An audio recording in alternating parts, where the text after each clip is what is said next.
Nikmatnya kerja sambil ngopi dan hunting kuliner pedas jangan sampai hilang karena sakit mah.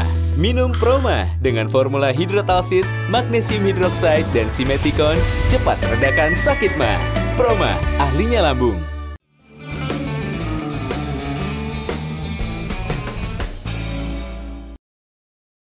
Dipersembahkan oleh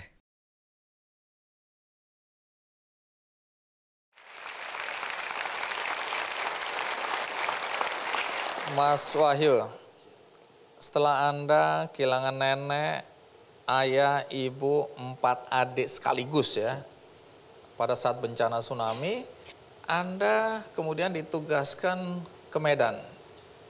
Izin, di waktu itu ada dari Mabes Polri mengisi belangko. Kami untuk personil Polda Aceh, silahkan yang mau pindah keluar daripada kami trauma. Sebab itu saya berpikir di Medan ini ada kakak mama, kemudian ada adik mama. Saya mengisi belangko dan saya berniat untuk hijrah. Tapi sebelum hijrah itu saya pulang dulu ke kampung saya. Di bekas rumah saya itu sudah jadi laut. Saya duduk di situ, ya Allah, akan saya cari 1000 ayah, akan saya cari 1000 mama, akan saya cari 1000 adik saya yang hilang ini. Izinkan saya hijrah ke tempat yang baru. Insya Allah mudah-mudahan saya bisa berbuat baik di sana.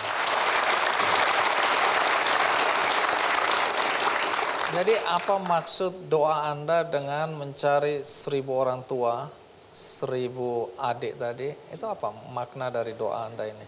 Karena mama saya itu sering menyampaikan ke saya, Abang, saudara kandung itu bukanlah yang keluar satu rahim dengan mama. Di saat engkau susah, di saat kau membutuhkan sesuatu, dia membantumu dengan ikhlas, itulah saudara kandungmu. Jadi saya banggakan itu. Jadi apakah itu yang mendorong Anda kemudian mendirikan berbagai komunitas ya untuk membantu banyak orang? Komunitas itu yang saya tahu misalnya warung kopi. Warung kopi Kamtibmas, terus kolam ikan Kamtibmas dan pembibitan ikan Kamtibmas, ojek Kamtibmas, becak Kamtibmas, pajak Kamtibmas, petani sayur Kamtibmas, gudang sayur Kamtibmas, rumah baca Kamtibmas, rumah mengaji Kamtibmas.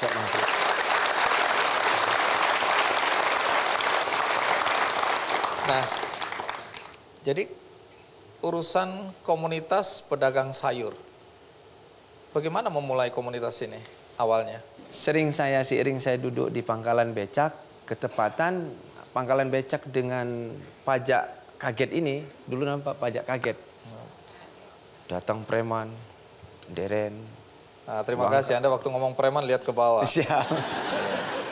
Terima kasih. Jadi uang keamanan, semua, pokoknya yang jualan di situ serba gerah. Pajak kaget itu maksudnya pasar ya? Pasar, kalau makanya kami di Medan namanya pajak. Pajak, oke. Ya. Jadi saya mencari sesosok orang yang diseganin di situ, yang bisa saya percaya untuk memimpin Persatuan Pedagang Kamtibmas ini. Ketepatan di saat itu ada mantan petinju, namanya Andi Kusuma, saya manggil beliau. Jadi dari situ kami kumpulin para pedagang, baik yang pedagang dengan cara membawa sayur dengan becak, dengan sepeda motor, dengan mobil. Kami kumpulin bagaimana kalau kita buat sebuah wadah di sini namanya Persatuan Pedagang Kamtibmas. Jadi seiringnya waktu saya sering duduk di pasar tersebut, saya mendengar ada seorang bapak-bapak datang, Pak dari mana? Dari kebun saya. Jadi bapak masuk ke kebun ke pasar ini seminggu kadang saya lihat belum pernah sekali. Ya Pak, saya sering diambil langsung ke kebun. Siapa yang ngambil? Oh, saya ada yang membiayai saya. Kalau kata orang di sini tengkolak.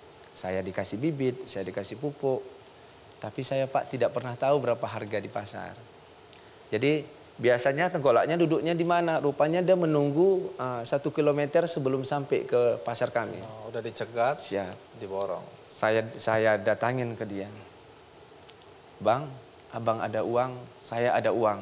Setelah saya menantang dia, saya malam duduk di rumah. Aduh, gimana caranya? Saya lihat istri di kamar tidak ada.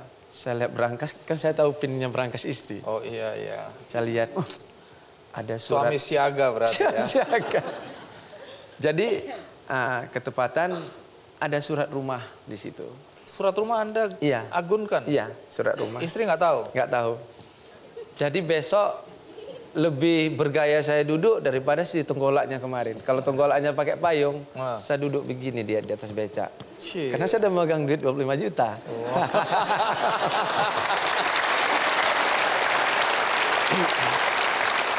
Jumpalah dengan Lek Mardi yang selama ini sudah babak belur di Bak Tengkolak. Lek, mulai hari ini Lele nggak usah urusan tengkolak. Lele ini deking Lele sekarang Babin Kamtipmas. Jadi kalau ada apa-apa urusan saya. Lele ini pupuk, ini bibit. Pertama ini saya kasih gratis, saya nggak minta apa-apa. Wah, semangatlah beliau. Tapi Lele ada satu syarat, boleh nggak saya buat komuniti petani di sini menjadi kebun sayur Kamtipmas. Dikumpul oleh Lele begitu rapat, duduk sama. Jadi petaninya setuju. Sekarang saya udah nggak sabar nih. Kapan ketahuan istri? Jadi begitu saya pulang, biasanya istri walaupun tengah malam dia pasti menyambut saya. Assalamualaikum, waalaikumsalam ayah. Itu teh sudah saya buat. Saya berteriak, assalamualaikum, ngatoin jendela, assalamualaikum, assalamualaikum, ma. Rupanya saya dengar bisikan, diam kalian. Suruh diam si anak-anak saya. Tiarap anak saya semua. Nah, ini yang paling saya suka nih. Terus dari semua cerita Anda yang paling saya seneng ini. Terus akhirnya karena mereka tidur di kamar belakang, dia buka jendela. Tidur di garasi, rumah ini bukan milikmu lagi. Ditutup. Mantap. Stop sampai situ. Saya mau dengar dari orang pertama dulu. Nah, istri tercinta sudah ada di sini, ya. Bu Mira Rizky atau Bu Kiki. Jadi apa yang terjadi hari itu? Malam itu nggak saya kasih masuk kamar, tidur di garasi. Udah betul itu, Bu. Usahakan lagi dong. Oke, ketahuannya dari mana itu? Ya itu saya curiga karena disuruh tanda tangan, saya periksa berkasnya gitu. Saya tanya langsung ke yang pihak bank, itu gimana Pak ceritanya? Saya bilang, oh Bapak perlu uang Bu, katanya untuk buka usaha gudang gitu kan. Ya karena nggak sepengetahuan saya marah, saya telepon. Ayah, apa ceritanya? Iya ayah gini katanya gitu kan. Saya nggak, kok kenapa nggak minta izin? Gimana kalau nggak terbayar? Saya bilang gitu kan. Kan rumah kita yang terjual, jadi kita mau tidur di mana? Saya bilang gitu. Ya, macam apa kau ini? Terus? Insya Allah terbayar katanya gitu. Ya sudah malamnya nggak saya kasih tidur dalam kamar. Saya Berapa lama itu? 1 malam aja. Oh iya.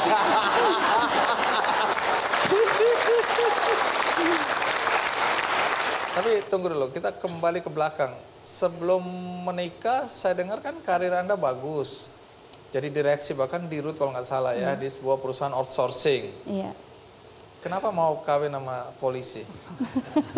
Yang kalau lihat dari wajahnya nggak jelas masa depan. Kebetulan kita dijodohin. Tuh kan, saya dari tadi curiga. Mana mau orang secantik dan sehebat ini menikah dengan, aduh. Oke, dijodohkan. Iya, kita dijodohin 5 bulan kemudian kita nikah. Saya lihat dia bisa orangnya baik ya, agamanya juga baik. Ke keluarga dia bisa langsung masuk ke keluarga saya, humble gitu kan. Ya sudah saya sholat, saya terima lamarannya gitu.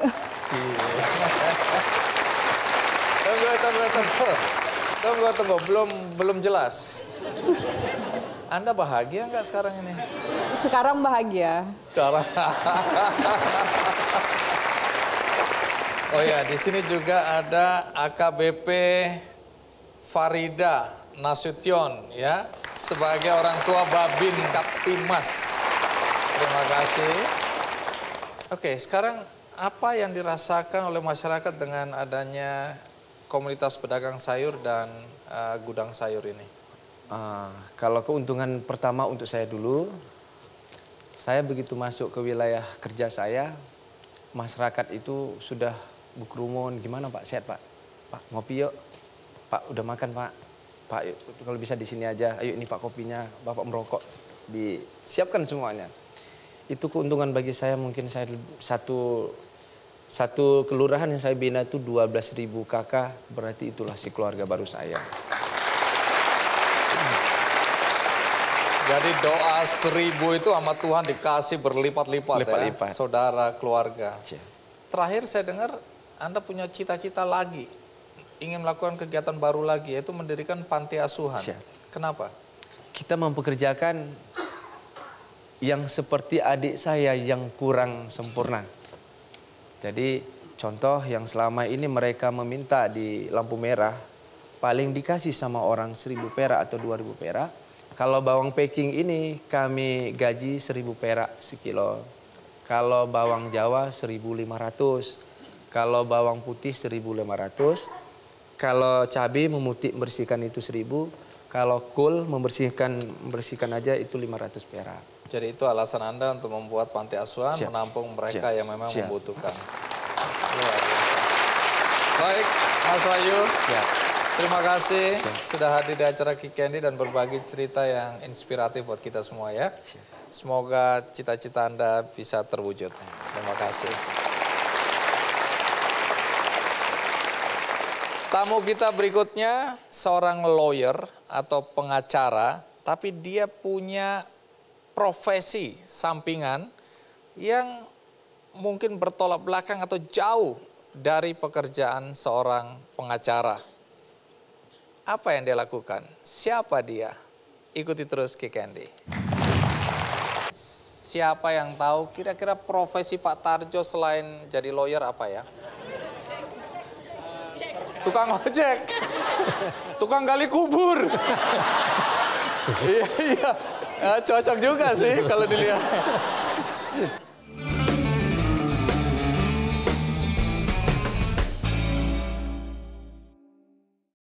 Dipersembahkan oleh